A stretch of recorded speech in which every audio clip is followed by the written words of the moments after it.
So, good afternoon mga kasabong. So, ako ngayon yung aming perfection roundhead stud.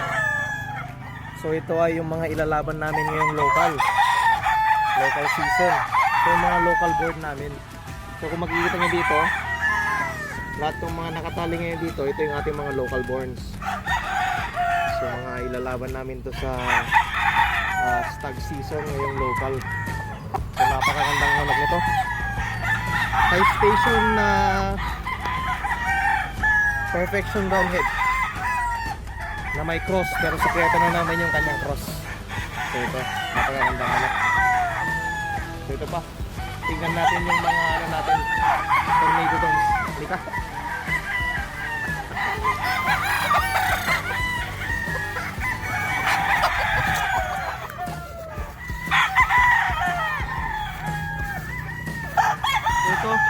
Ito naman yung aming mga tornado domes. So, mga napakagandang mga manok ng mga to.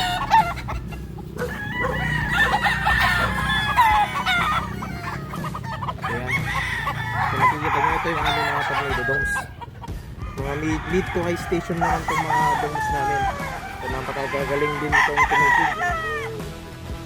Sa baba to, mga ground type to, pero sa unang salto nila, angat naman to.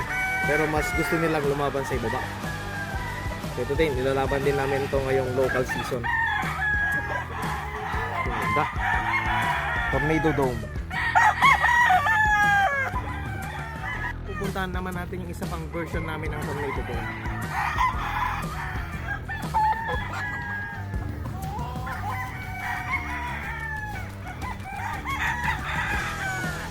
Ito yung isa pang version namin ng Tornado Dome. More on sa red side naman siya. So parehong magkapatid din sila, pero sa red side to na Tornado Dome. So napakagandang mga manok din ito. Mid to high station to. Yung maganda-gandang mga cutting nito, base experience namin. Mga ganitong stasyon ng dome namin, magaganda ang cutting. Okay. Puntahan naman natin yung ating mga off colors na mga puti. So gaya nito,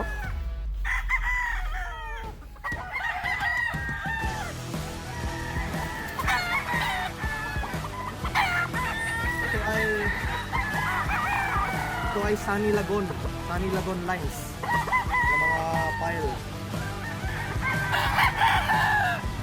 Magagaling to sa taas at meron siyang finishing sa ibaba. So ito ang isang sa mga pinakapaborito ng off-call na nilalaban. At nung nag-uumpisa pa lang ang farm nito, ito yung kanilang signature lines, ang mga pile. Pinopost namin sa ads. So yun lang. Thank you.